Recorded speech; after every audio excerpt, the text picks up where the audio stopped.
Hello, everybody. My name is Torie Soriano, and I am a field organizer with the Nevada Conservation League, and welcome to Conservation Storytime. Today, I am your guest speaker. Some of you may recognize me for Wednesdays at 5 p.m. I'm Explorer Torie, and on last week's episode, we talked about the ichthyosaur, which is great that I bring up this book today, A Girl Called Mary.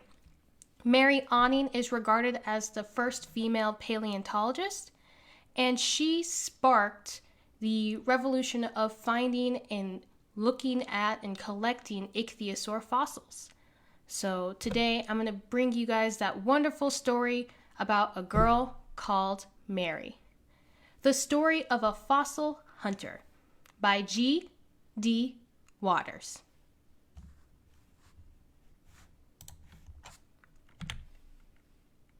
A Girl Called Mary. The story of fossil hunter Mary Awning. A long time ago, in a town by the sea, a baby was born, and her name was Mary. It's a girl. Wah! Wah! When Mary was little, she was struck by some lightning. She survived being zapped, but it was really quite frightening. Zap!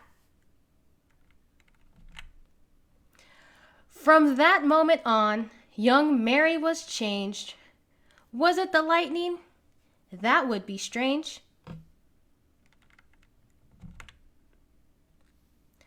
As Mary grew up, her family were poor. She worked selling shells that she found on the shore.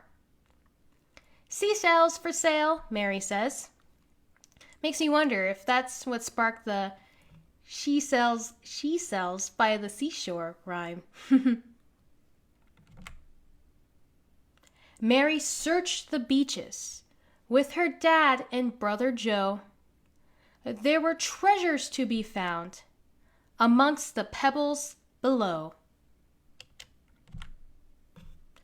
The objects they discovered looked like shells and bones, parts of ancient sea creatures that have turned into stone. Today we call them fossils, these clues from long ago. Were there others to be found?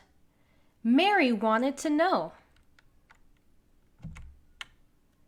One day the children had a bit of a shock. A strange-looking head peeking out of a rock. "What's that?" says Joe. Mary was excited. What could it be? A dragon or monster with lots of sharp teeth. "Wow," says Mary. Bang, bang, as she chisels it out with her hammer. The animal was something she'd never seen before. Part fish, part lizard, an ichthyosaur. And the seagull's going, "Watch out," as Mary flings her hammer with glee. News of her discovery spread far and wide. What might have looked like when it was alive? She can only wonder. The fossil was sold, and Mary was glad. She could now help her family with the money she had. Yay! Mary knew more fossils were hidden on the beach. Was a new exciting life almost within reach?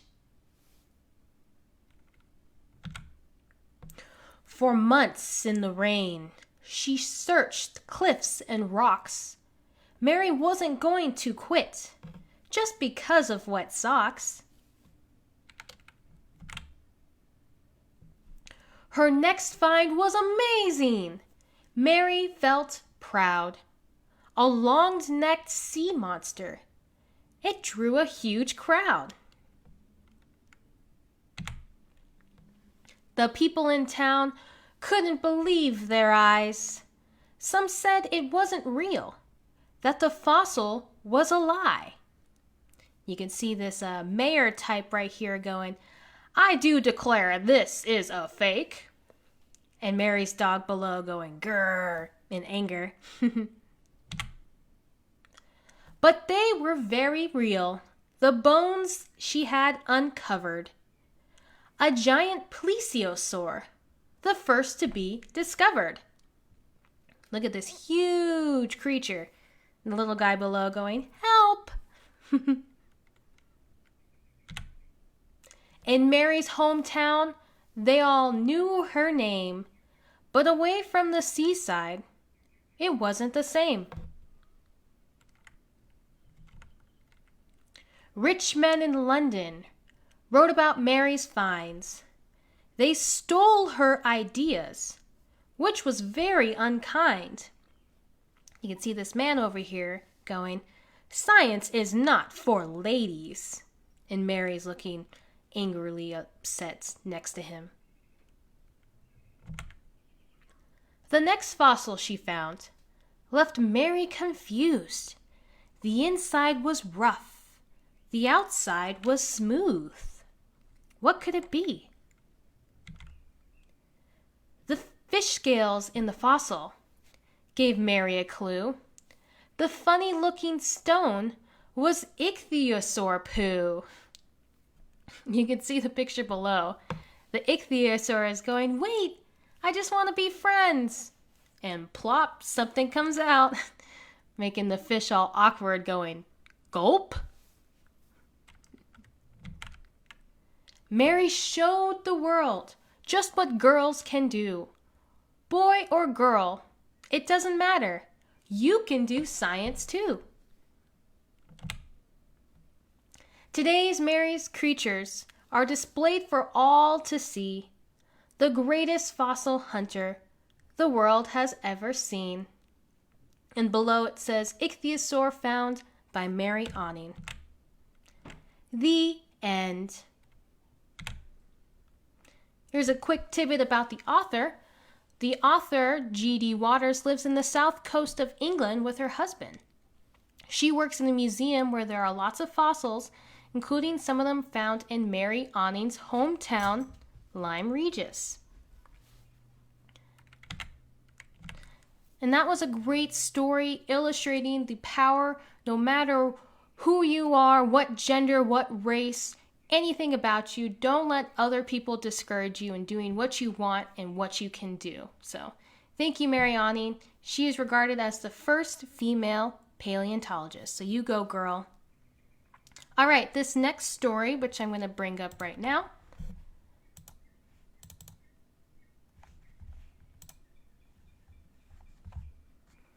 is called "Here is the Southwestern Desert." I picked this story specifically because, one, it's beautiful. The pictures are incredible. And two, it does a very good job of illustrating the web of life. Here in the desert, life is very hard. It's very rough. You got to be tough to live out here. And so a lot of the things are connected in a great circle of life. And this story does a great job in illustrating that. So I present to you, Here is the Southwestern Desert by Madeline Dunhee, and it's illustrated by Anne Coe.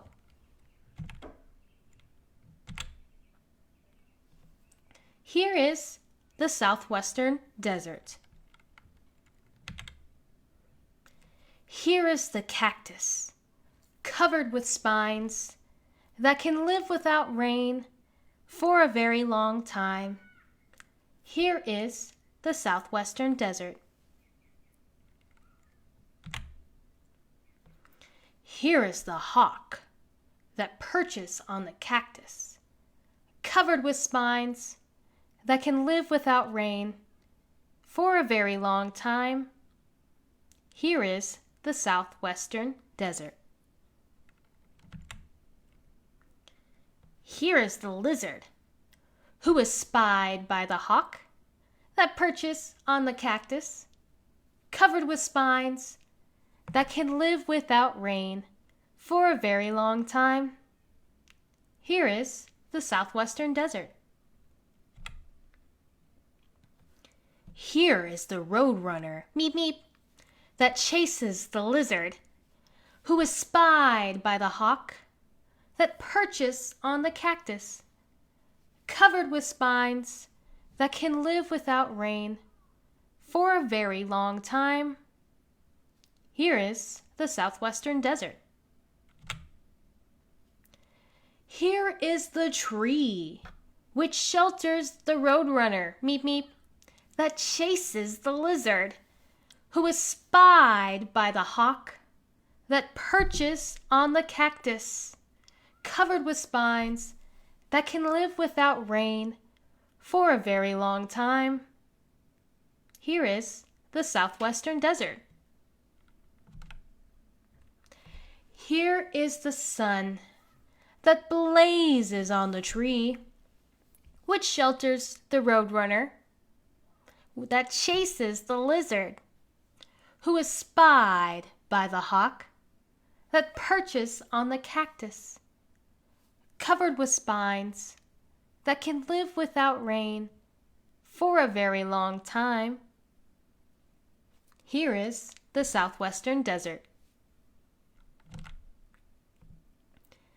Here is the bobcat, who basks in the sun that blazes on the tree, which shelters the roadrunner, meep meep, that chases the lizard, who is spied by the hawk that perches on the cactus, covered with spines that can live without rain for a very long time. Here is the southwestern desert. Here is the badger that sniffs the bobcat, who basks in the sun that blazes on the tree, which shelters the roadrunner, meep meep, that chases the lizard, who is spied by the hawk that perches on the cactus, covered with spines that can live without rain for a very long time. Here is the southwestern desert.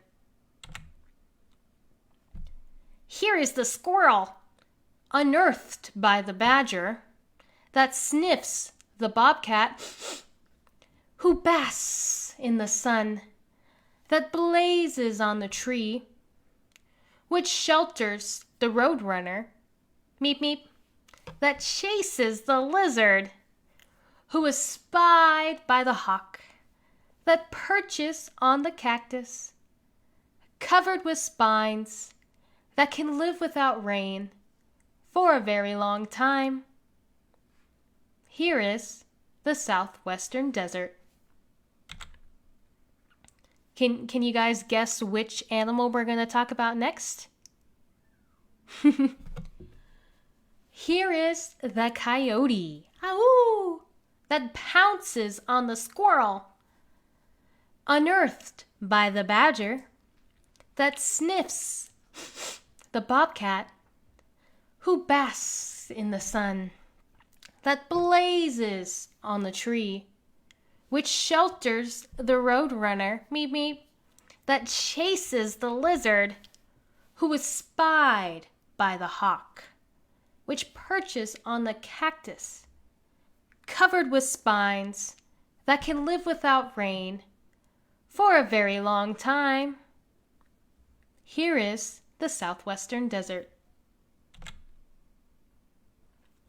Here is the snake, that hisses at the coyote, Ow! That pounces on the squirrel, unearthed by the badger, that sniffs the bobcat, who basks in the sun, that blazes on the tree, which shelters the roadrunner, meep meep, that chases the lizard, who is spied by the hawk that perches on the cactus, that can covered with spines, that can live without rain for a very long time. Here is the southwestern desert. All right, guys, what animal are we talking about next? Here is the hare. Whoop. That hears the snake. Sss. That hisses at the coyote. Ow. That pounces on the squirrel. Unearthed by the badger. That sniffs the bobcat, who basks in the sun. That blazes on the tree, which shelters the roadrunner, meep meep, that chases the lizard, who is spied by the hawk, that perches on the cactus, covered with spines, that can live without rain for a very long time. Here is the southwestern desert. Here is the cactus that is food for the hare, who hears the snake sss, that hisses at the coyote, awoo, that pounces on the squirrel, unearthed by the badger, that sniffs the coyote, or the bobcat, who basks in the sun, that blazes on the tree, which shelters the roadrunner, meep meep, that chases the lizard, who was spied by the hawk, that perches on the cactus, covered with spines, that can live without rain for a very long time. Here is the southwestern desert. As you can see, we came full circle, starting with the cactus and ending with the cactus. So there's this really cool ecology information at the end of this book about wildlife from the Sonoran Desert. This desert is specifically for Sonoran, though a lot of similar animals and plants can be found in the Mojave as well. So let's just read this so I can give you guys a little bit of science information. There are 4 different deserts in North America: the Great Basin, the Mojave, the Sonoran, and the Chihuahuan. The animals and plants shown in this book live in the Sonoran Desert, which is located in parts of Arizona, California, and Mexico. There are more animal and plant species in the Sonoran Desert than any other desert in North America. There are many other deserts in the world. Some famous ones are the Sahara and the Kalahari deserts of Africa, the Great Sandy Desert of Australia, and the Gobi Desert of Asia. Deserts are known for their clear skies, high temperatures, and lack of rain, usually less than 10 inches a year. Animals use a variety of strategies to survive the desert's dry conditions. Some desert animals go through their whole lives without drinking a drop of water. Instead, they get their water from seeds, fruits, and insects or animal prey. Coyotes often dig their gravel near dry stream beds to find underground water sources, which they can then benefit other animals. For most creatures, they even in the early morning dews provide relief.